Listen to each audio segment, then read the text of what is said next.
everyone is but a breath, even those who seem secure. Surely everyone goes around like a mere phantom. In vain they rush about, heaping up wealth, without knowing even those who seem secure. But now, surely everyone goes around like a mere phantom. My hope is in you. In vain they rush about. Blessed is the one keeping up trust in them, without knowing whose confidence is in him. Secure. That sends out its roots by the stream.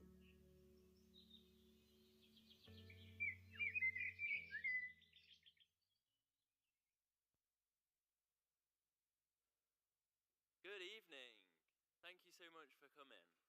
I'm Andy. I'm a fourth-year medical student at CATS. And my name's Elizabeth. I'm also a fourth-year medical student, but at Murray Edwards. And we're your hosts for Events Week. Oh, but Andy, what is Events Week? Events Week is a week that students can use to explore who Jesus is, the claims he made about himself, and whether we can trust those claims. It's a week of talks at lunchtime, at dinner time, and in the evening. So if you're here with questions about who Jesus is, this is a great place to be. If you're here and you don't have any questions, you came along because a friend invited you, or you thought it looked cool, we're really glad you're here.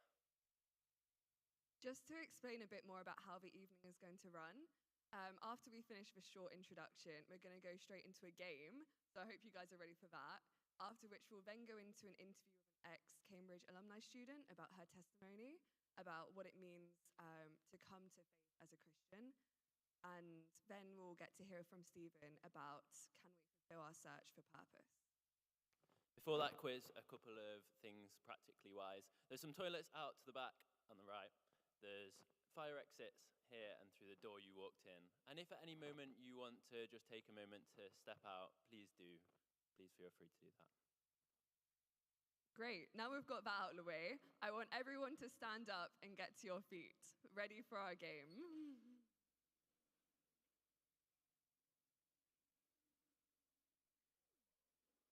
Okay, so as Cambridge students, we would hope that you would know what Cambridge looks like quite well, but we're going to put this to the test in our quiz, Cambridge or Oxford. So how this is going to work, we're going to show 5 images of somewhere that either belongs to Cambridge or Oxford. If you think it's Cambridge, you have to put your hands on your head. If you think it's Oxford, you have to put your hands on your knees. If you get it wrong, sit down and we'll see who's left by the end. So can we have the first question up? Okay, Oxford or Cambridge, whereabouts is this historic courtyard? It's Cambridge, hands on your head. Oxford, hands on your knees. Okay, everybody vote. The verdict. And the answer is actually Oxford. So it actually belongs to New College, but good attempt from people. So yeah, if you voted Cambridge, we'd ask you to sit down at this point, but obviously still feel free to vote. So on to the second question. So which college is this beautiful dining hall in? Is it in Cambridge or is it in Oxford?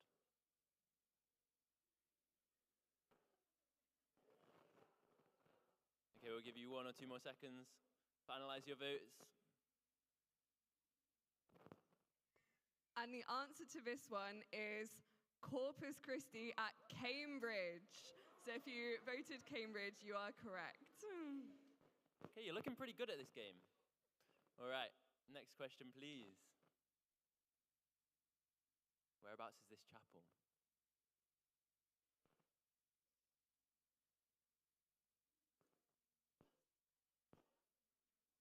Okay, a couple more seconds. There's a little bit of indecision.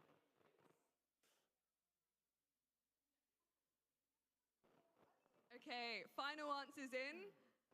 And the answer to this one is Cambridge again. It's actually Selwyn College. So congratulations to those of you who got that. Is anyone, okay, we've still got some people left. This is good. Okay. So I don't know how many of you have been punting, I don't know how many of you have been punting in Oxford, but whereabouts is this? Cambridge or Oxford?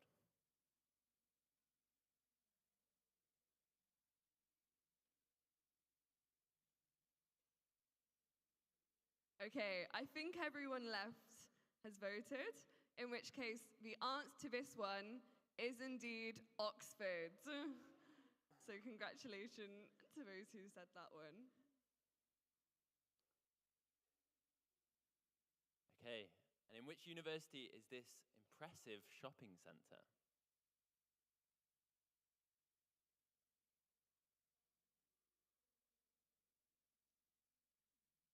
Tough question. Is everyone locked in to vote? Okay, and the answer to this one is in fact Cambridge. It's actually what the Grafton Centre is inspired to look like. So hopefully maybe in a few years we'll get there. But yeah, thanks so much to everyone and congratulations to those who made it to the final round. Did anyone get all 5? Ah, big round of applause.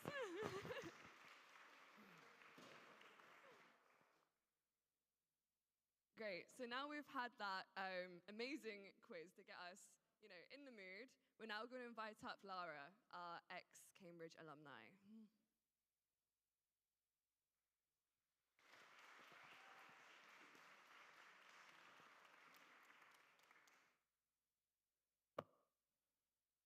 Didn't expect the seat to be so hard. It's like 3 chairs. Yeah. So Lara, would you mind telling everyone, first of all, your Cambridge stats of when you were a student? I was at Homerton College. I studied English literature or English. Yeah. And I graduated in 2025, so just this summer. And what is it that you've been doing since you graduated? So I now work at St. Andrew the Great Church, which is 2 minutes from here, just over there, as a ministry intern.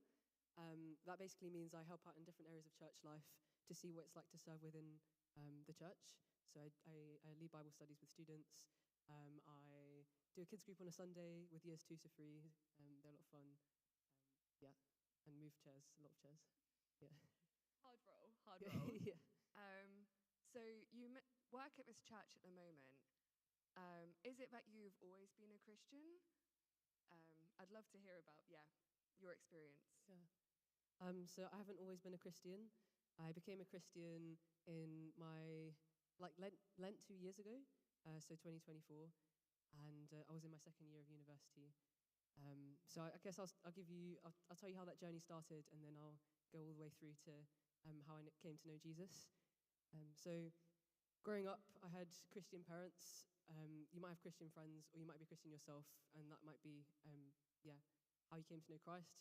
I wasn't Christian back then, but my mum was initially from the Roman Catholic Church, so grown up in that background. But I didn't understand from going to confession and confessing my sins to priests, to saying the set prayers that the priests gave me after confession. I didn't understand you could have a personal relationship with God. And I didn't know that Christianity wasn't just something that you do, but it was life-shaping, and it was a relationship with God. So that was sort of when I was younger, my perception of Christianity. But then my mum started to explore Christianity through the Alpha course, which I think HT runs this here, I think. And it's an opportunity for you to get to know who Jesus is. And then she made the commitment to follow Jesus. And my parents moved to an evangelical, like a Bible teaching church, near my home in London. I come from East London. And it was at that church that I kind of had the first encounter with maybe who Jesus was.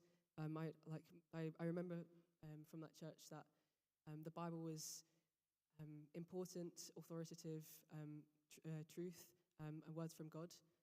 But I remember still going to Sunday school at that church and thinking that the Bible was just in the realm of fairy tale, that God was in the realm of fairy tale. I heard these stories about this guy Jesus, but didn't know who he was. And so I thought, the Bible's not really relevant to my life. And growing up in that church a little later on, I went from being sort of, I don't really need to know about the Bible, to being quite hostile towards the Bible because of, what God has to say about sexuality, And if this is something that's a barrier for you for coming to Christianity, then I'd be really happy to talk afterwards if you think that's stopping you from coming to Jesus. So yeah, I grew up with the thinking that God had nothing to say to me, that his words were outdated and untrue. And so while this was happening, I was struggling with self-loathing growing up. I was so happy to go to a new secondary school because it gave me the opportunity to reinvent myself. And I thought I could improve myself and become a better person. So I set myself the task of becoming lovable to everyone I knew and to myself. This meant for me becoming everybody's personal servant and trying to serve the needs of others, utterly. So that meant for me, which I thought would be loving to my friends, whatever they expressed to me, I would only express approval back. And I thought this was loving them well. And outwardly, this worked. It was easy to put on that appearance to my friends. But inwardly, I found it impossible. I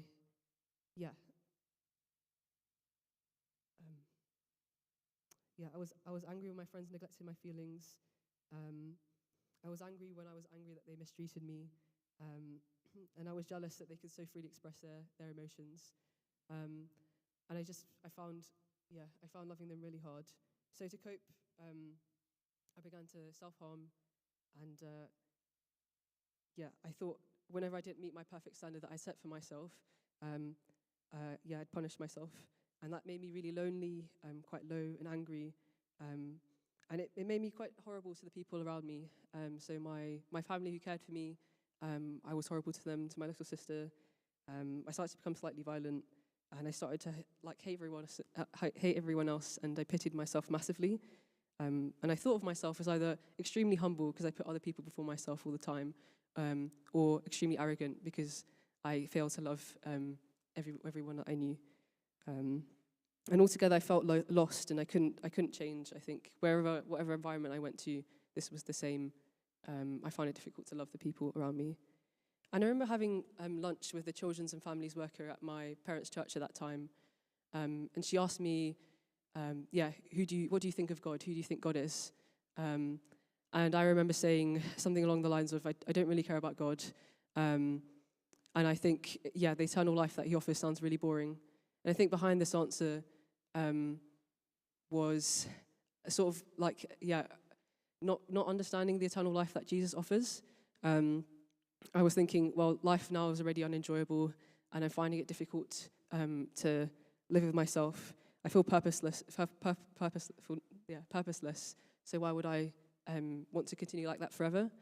And I had no concept of what Jesus really means when he offers eternal life, which is life forever with the God who made me and loves me, who would set me free from and take the punishment for the ways in which I sinned against, these ways in which I sinned against him and others, and set me free from my desire to people please, into a relationship with him, and would be changing me to be,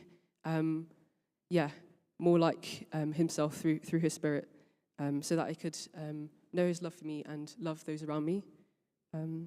So then I arrived at university.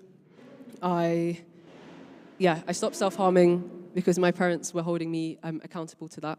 And I'd been through counselling, but I thought, I don't like surfacing these, seeing what my heart is like and presenting that to another person, having to explain that.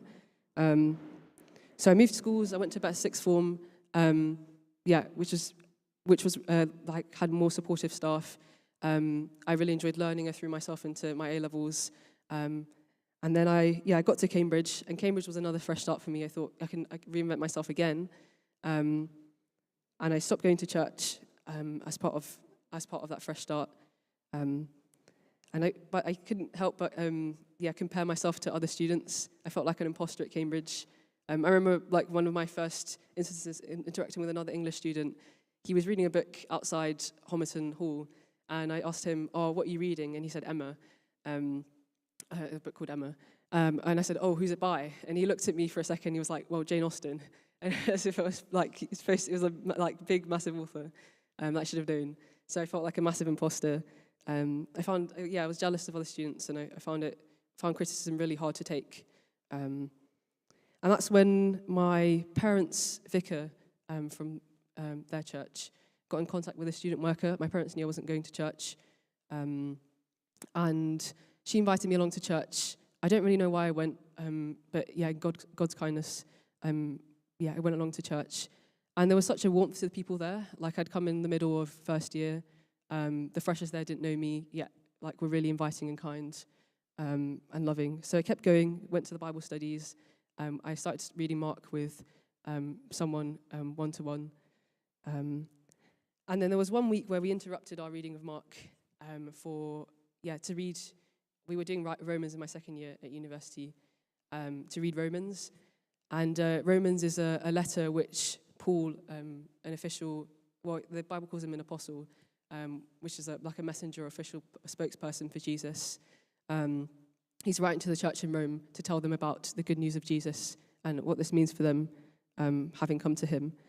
And Romans 1, the very beginning of that book, confronted me with my heart, and showed me why I found it so difficult to love other people. And it said it was because I didn't know God. It wasn't that God hadn't made himself known to me. I'd been to church with my parents. I'd heard of Jesus. I'd heard of who God was. God had displayed his power to me and to all of us in the natural world that he'd created. But instead of living with him as my God, I rejected him, who was the source of all good. My separation in him therefore resulted in anger, jealousy, and all those ways that I found it really, really difficult to love other people, and inward and outward harm done to those who God created and held precious as those he'd made. And the Bible calls this sin, and it's what separates us from a holy, loving, and good God. But then she flicked forward in my despair of I've sinned against God. I've turned away from his good way. I've rejected his goodness, and I've not loved the people that he's put around me. She flicked forward to Romans 8, which says this in the first verse. Therefore, there is now no condemnation for those who are in Christ Jesus, because through Christ Jesus, the law of the Spirit who gives life set you free from sin, from the law of sin and death.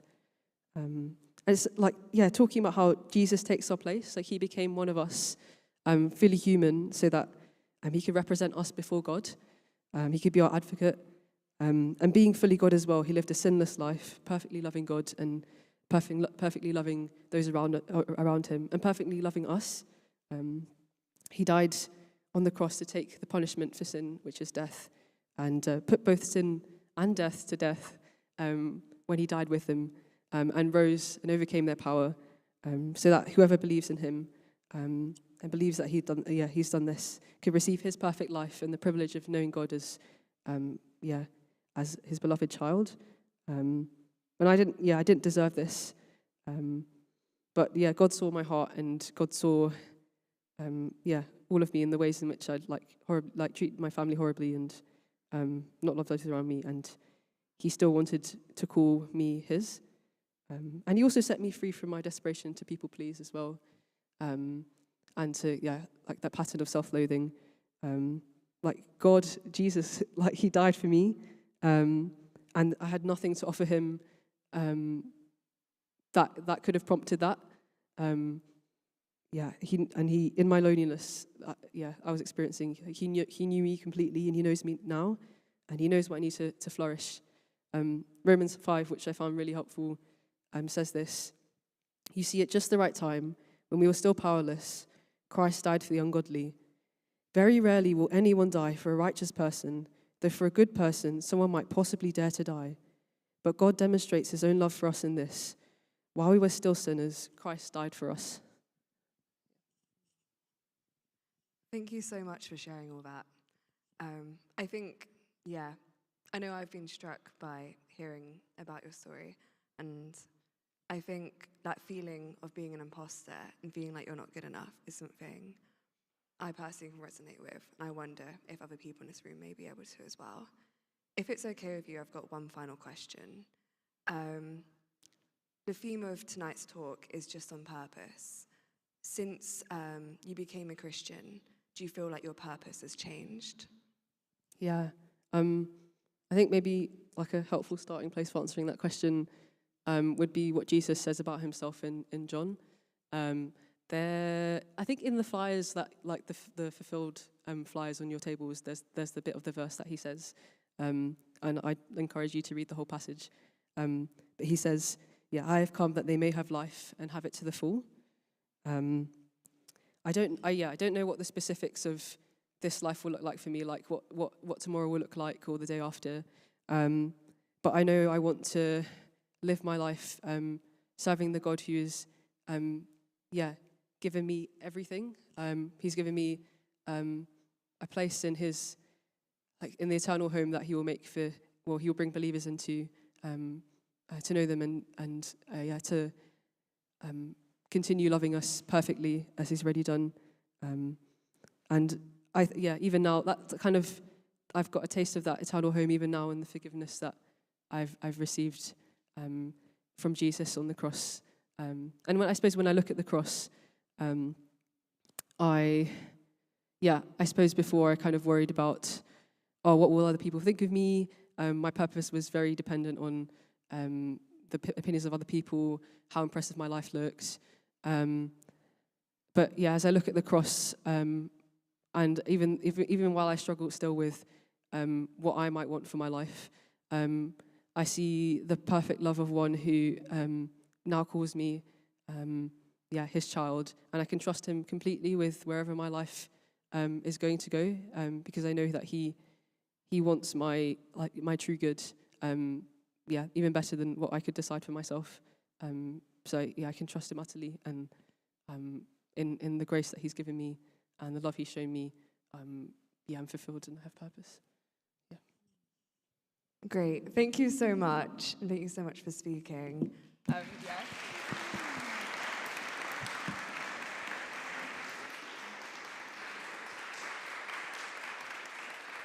Yeah, thank you so much. Next, we're going to hear from Stephen. So just to introduce Stephen before he comes up, Stephen is currently working at a church in Oxford. Originally, he studied law at Oxford, so the other side, before he worked as a barrister for a few years, and then came to the right side to Cambridge to study theology instead. And importantly for him is that he's now married to Beth and has 4 children. So I'd love to welcome Stephen up.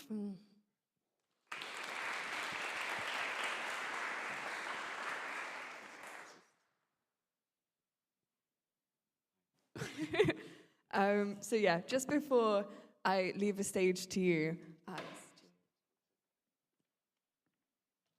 fun question in theme with tonight's quiz. You've been to both Oxford and Cambridge. Yep. So out of all the colleges from both universities, which one is your favourite? Oh, it's a tough question. It comes to, you never forget your first love. So I was at a little college called St Anne's in Oxford, which is a beautiful college. Not actually, but it's beautiful to me. And but I then in Cambridge, I was at actually a genuinely beautiful college called Selwyn. Anyone from Selwyn here? Yeah, they're just lovely people at Selwyn, really nice. And actually, the chapel that you just saw obviously was Selwyn, and I didn't realise that, and I lost that round. So it's quite embarrassing, really. I've actually preached in that chapel a number of times, and I didn't recognise it. So anyway, but there we are. So yeah. We had to pick hard questions and hard pictures, but great. I'll leave. Oh, thank you so much. It's great to be with you tonight, and I would love to talk tonight about this whole area of purpose and how we hit the mark. It's so powerful to hear that testimony just now about how often we feel we're going after a mark and missing a mark. We're hardwired for purpose, and we want to make a difference with our lives. And so from an early age, lots of us want to hit the mark. And have we proved ourselves? We're thinking that a lot. And in different cultures, that looks like different things. It can look like trying to achieve glory, or trying to achieve honor, or trying to achieve power, or trying to achieve approval, or trying to achieve admiration, or trying to achieve some high level of morality, or trying to achieve success. And I think lots of us think a lot of the time, am I a successful person? And the challenge is we have this innate desire to hit the mark. At the same time as in our culture, over the last few decades, we've stepped away from any sense of that mark, that standard coming from God. And so it's almost like we've replaced one clear mark, one clear standard that we might aim for with 1,000 unclear, kind of confusing standards. And so to work out if we're hitting the mark, we often do that now by reference to other people. And so I don't know if you do this in your own life. You compare yourselves to other people. It's very easy to do that in a context like this. I still remember on the day that my finals were published, someone coming up to me and saying, "Well done, Steve." And I was like, "What do you mean, well done?" And then they want to tell me it's like the Senate House, they just print them all out, and you let go over, you're like, oh. It's like they're all there, and you're like looking around. And so you compare ourselves maybe to other people on your course. I personally found it very comforting. There was a guy called Philippe who studied law with me when I was an undergraduate. The guy did no work. He smoked enough pot to have his own cannabis farm. And he was late for every tutorial. He once turned up for a tutorial an hour early and a week late. It's quite a difficult thing to achieve. And so I thought, however bad I'm doing, I'm not as bad as Philippe. But there were also a couple of people on my course who really worked hard. And that was unnerving. So we compare ourselves to our course, maybe to your siblings. I had a period, about 6 months in my life, where out of the 5 children in my family, I was the golden child. It was a great 6 months. And I lost it for some reason. I can't remember what I did wrong. But I still look back on that as being a glorious time in my life. Or maybe you compare yourselves to people in your college, or maybe you compare yourself to people you follow on social media. But we compare ourselves to people to try and work out if we're nailing it. But even when we compare ourselves, we're not really sure if we're nailing it. And we're trying to work out, are we better or worse? Are we more successful or less successful? Are we more popular or less popular? Am I sufficiently driven, or am I maybe too driven? I don't have enough work-life balance. Am I brave enough, or am I a little bit too cowardly? Am I taking too many risks, or am I taking too few risks? Am I a good person? Am I a good daughter? Am I a good son? Am I a good friend? Am I a good student? Am I a good boyfriend or a good girlfriend? It's Valentine's Day on Saturday. Just putting it out there. Just it's not the purpose of this talk, but just so you remember. And we assume that one day, I think, that all stops. Like maybe when you graduate, then you'll stop comparing yourself to other people. But in my experience, it never stops. So when I started working as a lawyer, I wanted to work out how well I was doing. And the only way I could really work out how to do that was by how much money I was earning. So I had this figure in my mind when I first started working as a lawyer. I knew how much my dad had earned just before he retired. And I thought, if I can earn that much at some point in my 20s, I'll have hit the mark. And to my surprise, in my first year working as a lawyer, I earned 3 times more than that. And I remember thinking, oh, there must be another mark. And so then I thought, well, I won't compare myself to my dad. I'll compare myself to my colleagues. And I still remember walking for a coffee with a guy, and I was saying, trying to get it out of him. I was saying, how are you doing? How are you doing? And he said, oh, I'm doing really badly. I said, really? He said, yeah, I'm barely scraping by. I said, oh, no, I'm so sorry to hear that. How much did you earn last year? And he said, do you know, I scarcely earned £300,000. I was like, oh, so sorry to hear that. Turns out he was comparing himself to people earning 1 million and 2 million. He was feeling like, I'm not doing well at all. And so I realized that he's like in his 40s, and I was there 23 years old. I think people never stop comparing themselves to other people. And as you know, it used to be in olden times that you compare yourself to like 12 people you knew, people in your village, people in your context. Whereas now you compare yourself to the entire world. And there's always someone else who shows you a different mark that you need to hit. And the danger of comparison is it normally ends up with 2 results. The first is you realize you're doing better than the people you're comparing yourself with. And so you kind of feel like this kind of burst of satisfaction. You're nailing it. You're the big name on campus. People are interested in what you're doing. You're the one who's going to get the starred first. You're the one everyone wants to date. You're the one with a job offer. You're the one with the career path. You're the one with 9 vacation placements. You're the one who the tutor really likes.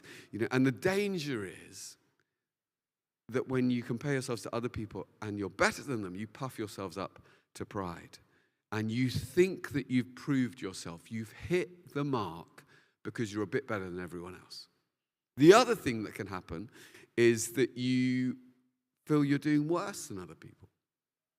And so you're struggling. We've just been hearing about that. You're struggling. You can't hit the mark.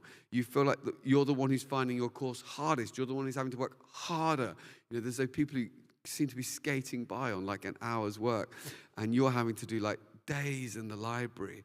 And the person you like doesn't like you back, and you feel like you're failing to hit the mark. And then you don't puff yourself up to pride, you drive yourself down to despair, and you feel like, in theory, you feel like you're missing the mark. So is there a way of working out what the mark is? Is there a way of hitting the standard which doesn't make you proud, but actually deepens your humility? And what if we can reach that standard without relying on our successes? What if we don't earn that standard, but it's achieved for us? And so we're going to look at a little passage in Luke 18. So Jesus tells this story, Luke 18, starting at verse 9. To some who were confident of their own righteousness and looked down on everyone else, Jesus told this parable, this story. 2 men went up to the temple to pray. One, a Pharisee, and the other, a tax collector. Now, tax collectors were kind of collaborators with the Roman Empire, and they were considered to be the most immoral, the most venal, the most grubby of all people.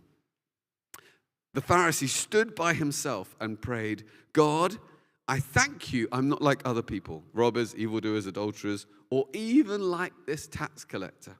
I fast twice a week, and I give 1/10 of all I get. But the tax collector stood at a distance. He would not even look up to heaven, but beat his breast and said, God, have mercy on me, a sinner. I tell you, Jesus said, I tell you that this man, the tax collector, rather than the other, went home justified before God. For all who exalt themselves will be humbled, and those who humble themselves will be exalted. Jesus tells this story to those who are confident in their own righteousness, those who are trusting in themselves, those who think that they will be right because of their achievements, their good lives, those who think that they are hitting the mark.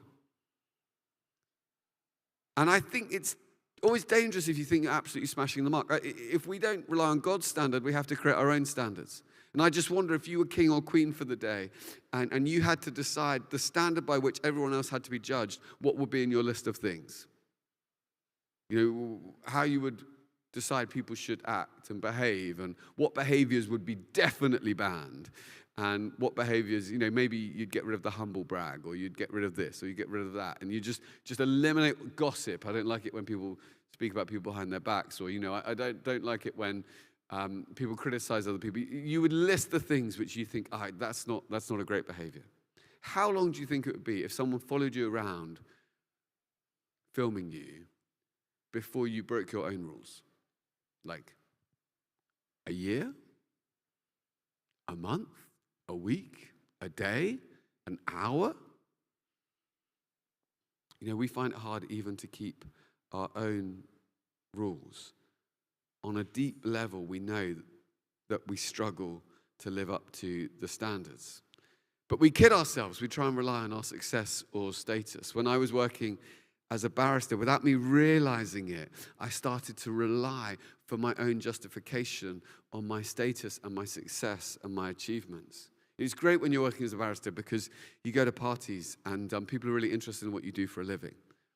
And because, to be honest, it is, representing people who are importing large quantities of coke. People are accused of importing large quantities of cocaine. It's a fun way to earn a living. It is interesting. And you go to these parties, and it was even better if they knew the people I worked with, because the people I worked with were some of the best people in the country. And so they'd say, you work with them. They're brilliant. You must be brilliant. And I'd say, no. But inside I was thinking, yes. And deep down, I think there was a risk of me thinking I was proud. But the reality was, I didn't think I was proud, because when I looked at my colleagues, I realized that they were much prouder than me. And actually, I was quite proud of the fact I was more humble than them. And so, without me even realizing it, it started to shape me. And it started to get into me. And we can start off with the best of intentions, but then pride gets on the inside of us, and we become satisfied with the way we live our lives, and we start to trust in our achievements, we trust in our morality, we trust in all manner of things that mark us out from everyone else.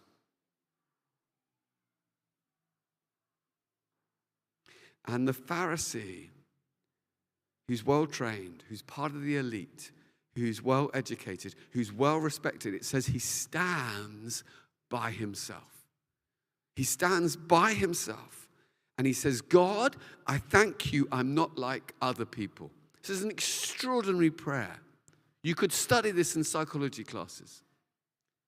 If you don't think the Bible is relevant to your life, I beg you, read a bit of Luke's gospel, because it taps into the human psyche in a way that things that are written in 2026 don't quite go as deep into.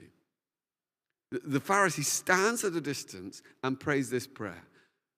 God, I thank you I'm not like other people. What an extraordinary prayer. Anyone ever prayed that prayer? Put your hand up, there's no shame in it. No one will admit it. God, I thank you I'm not like other people. I'm not like the people who are not as good as me. He's comparing himself to everyone else and sees himself as superior. He says robbers, evildoers, Who would be on your list? God, I thank you I'm not like Oxford students, those at John's, God, I thank you I'm not like people who use ChatGPT to write their essays. God, I thank you I'm not like those people who, but there's a danger in that, because when you see other people's faults clearly, it's often a sure sign that you've lost sight of your own. I have a little brother, and he's called Paul, and my prayer would have probably been, God, I thank you I'm not like my little brother. Because as long as Paul was around, I felt quite good, basically. So I often say, my brother's always been more efficient than I have. So we went to a very rough school in Luton. It's actually what these days you would call a failing school, largely because it failed and they knocked it down. It's not there anymore. And it was known as the worst school in Luton, which is a pretty difficult accolade to achieve, let me tell you. There's high competition for that prize. And so my brother and I were at this school, and what happened was I went to Oxford to read law, and then I went to bar school to train to be a barrister, and then I became a barrister, and as part of my job, I spent a lot of time necessarily with people who are accused of committing crimes. My brother's much more efficient. He just spent a lot of time with people who are accused of committing crimes. Not for any kind of job, they were just his friends. And so I still remember being in the office as a barrister, and my brother, I'd just finished a case, and my brother phoned me. He said, Steve, I've got great news. I said, tell me, Paul, what is it? He said, got arrested last night, and the police interviewed me, but it's great news. They didn't charge me. I mean, what do you say? Well done. So happy for you. Glad it's worked out well. You've been really working on your interview technique, Paul. I'm so pleased for you. So as long as Paul was there, I felt secure.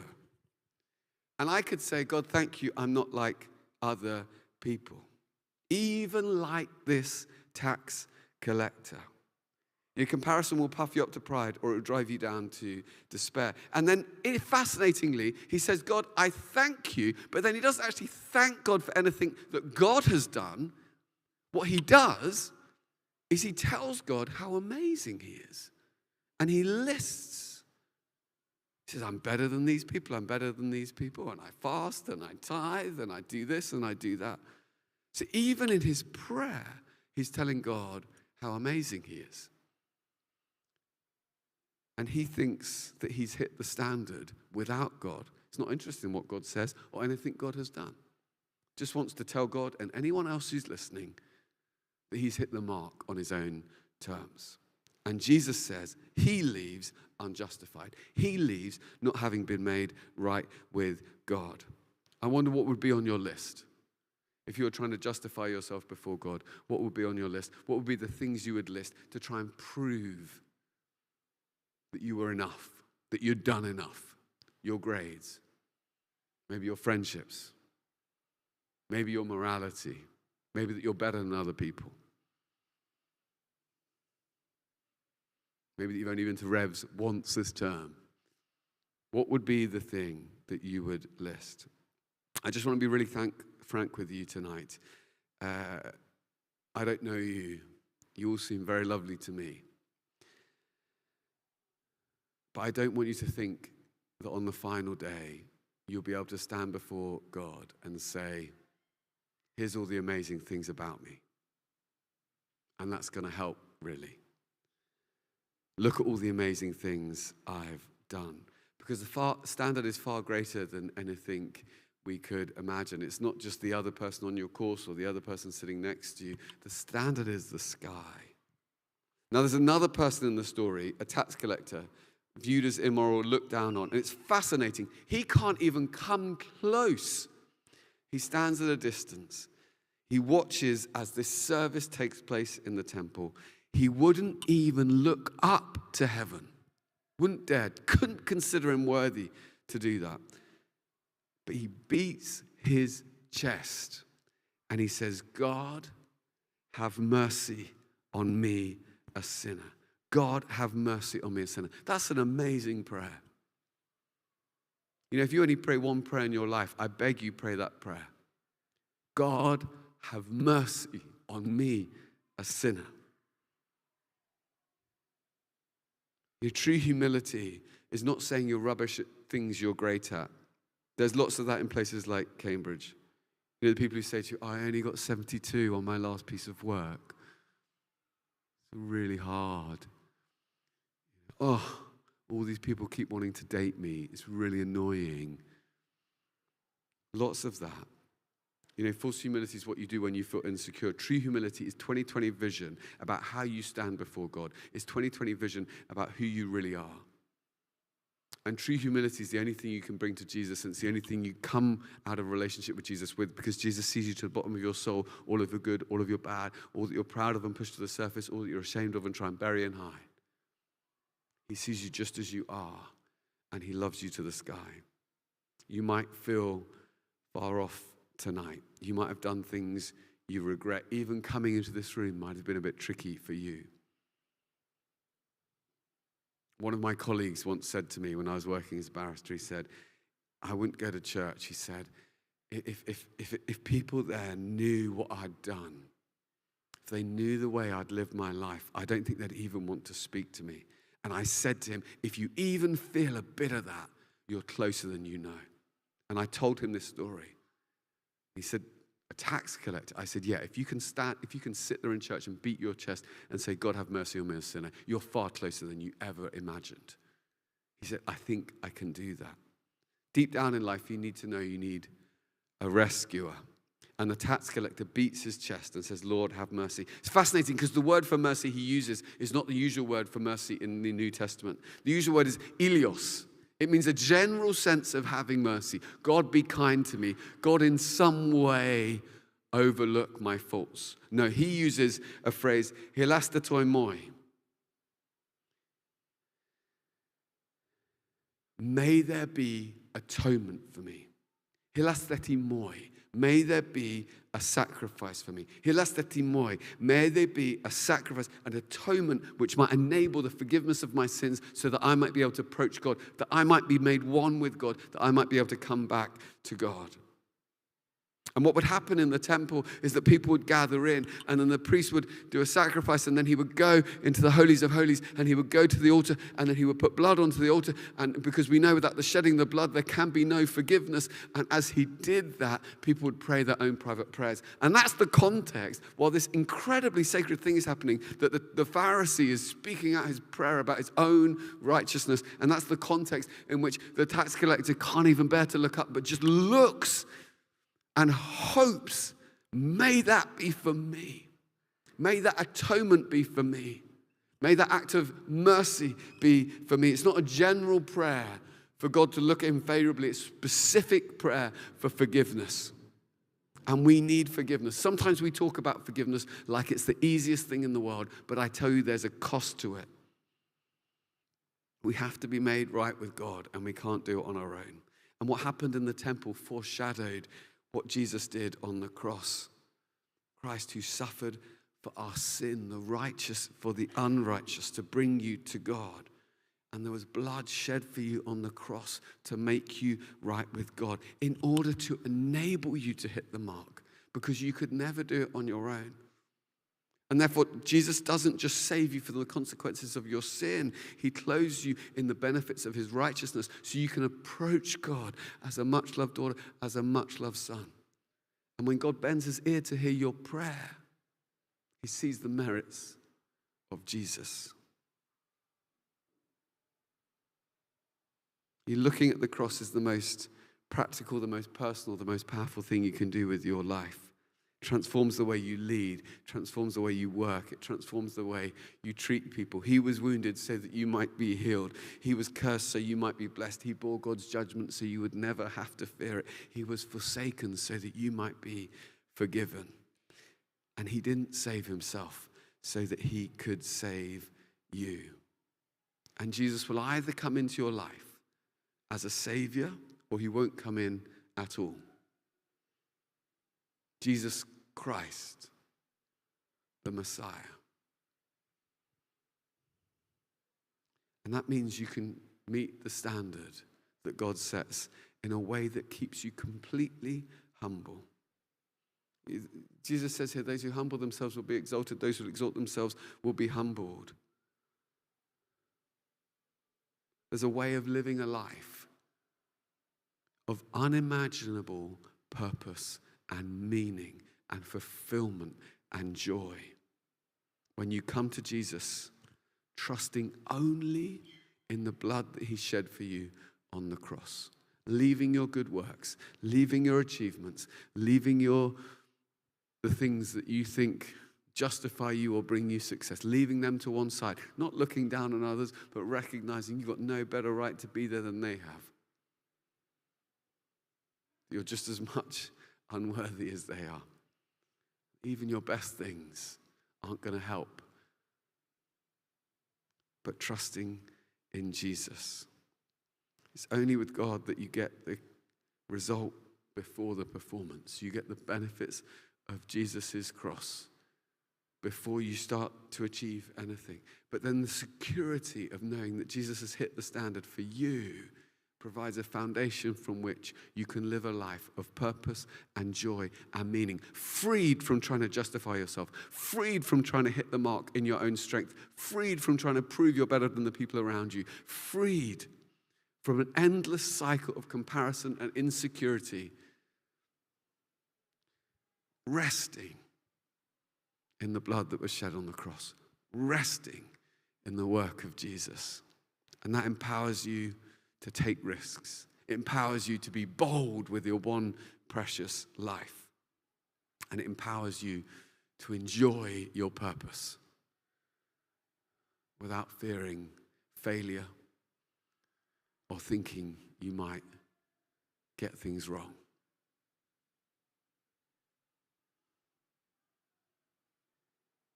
Let's take a moment and pray. And you might be here and you might just come along, and if you're here and you'd love to hear more, come along tomorrow night. We'd love to continue talking with you. Maybe you want to take a Luke's Gospel away with you and read it. It might be you're here and you're interested, but you'd like to ask a few more questions. And do stick around and ask those questions in a bit. But it might be you're here tonight, and this is a moment for you to say, I want God to have mercy on me. And it might be this is for the very first time in your life, or it might be that you want to do this tonight in a significant way because of what's been happening in your life.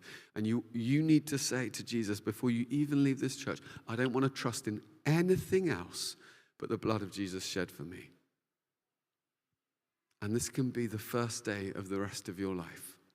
And this can be a moment of receiving that assurance from Jesus. So why don't we close our eyes, and I'm going to pray a prayer, and you can echo this prayer in the quietness of your heart. Lord Jesus, thank you that you came for me. Thank you that you died for me. Thank you that you love me. And I'm sorry for the things I've got wrong, my mistakes, my failure, my sin. Thank you that because of your blood shed on the cross, I can know forgiveness and freedom and peace and assurance. I don't have to compare myself to others, but I can receive your finished work on the cross.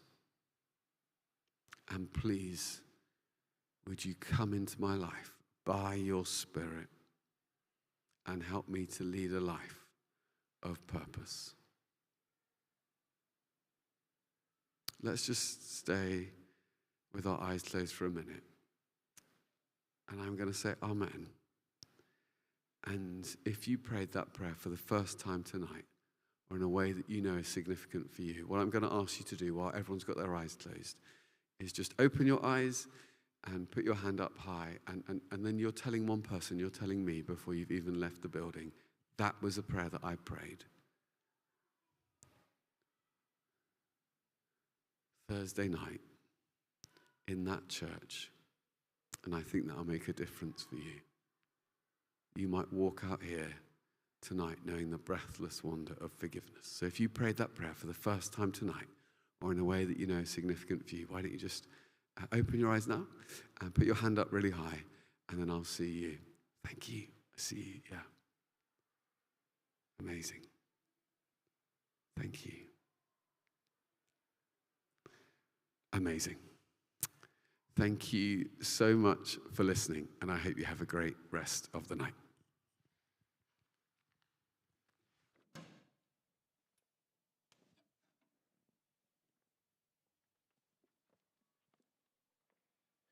Thank you so much, Stephen. I'm just going to read those verses once more. But the tax collector stood at a distance. He would not even look up to heaven, but beat his breast and said, God, have mercy on me, a sinner. And Jesus replied, I tell you that this man, rather than the other, went home justified before God. We've heard so much, food for thought tonight, both from Stephen and from Lara.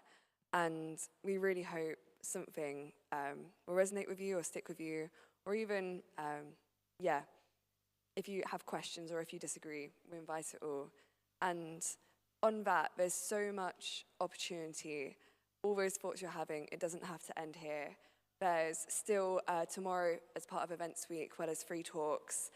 And if you think, I've come to one evening talk, I've seen what's happening, tomorrow there's a Kaylee afterwards, so you definitely haven't done that yet. So you should come for that. You also will notice there's an incredible bookstall at the back, and there's books on your table. All of the books in here are free, so please take as many as you want. And we really encourage you to read those. One of the books on the bookstall is called Uncover Luke. There might be some on your tables. It's the orange book. If something that struck you tonight from what you've heard, maybe something that you've read about Jesus that you want to explore a little bit more, we'd really encourage you to pick up one of those books. Maybe if you've just prayed that prayer, or it feels like a significant moment for you to explore who Jesus is, then we'd really encourage you to take one of those. Maybe read it with a Christian you know. We think that would be a really great way to explore who Jesus is. On your tables, you may have already noticed as well, there's some cards that you can write any questions you have. Maybe you're like not comfortable about speaking about it now, but you'd love to speak to someone about it in the future. You can write that. And there's also going to be something called Who is Jesus, which will be running after Events Week, where you can bring any questions, any thoughts, any disagreements. And this will be occurring every Tuesday from 1 till 2 p.m. So you can bring lunch, like it doesn't have to be taking out too much of your day, and we'd really love you to come along to this. So this is Tuesday, 1 to 2 p.m. at the Round Church. And if you don't know where that is, come and find one of us, and we can point you there. I think lunch is actually included with that. So even Perfect. better, why not come along on your lunch break for free lunch? Great, so you'll now have loads of time to discuss what you've heard. There'll be a question that will come up on the screens to direct you if your thoughts are frazzled and you don't know where to start. We also really welcome you to go back for more gingerbread. There's still loads and more drinks. And again, thank you so much for coming.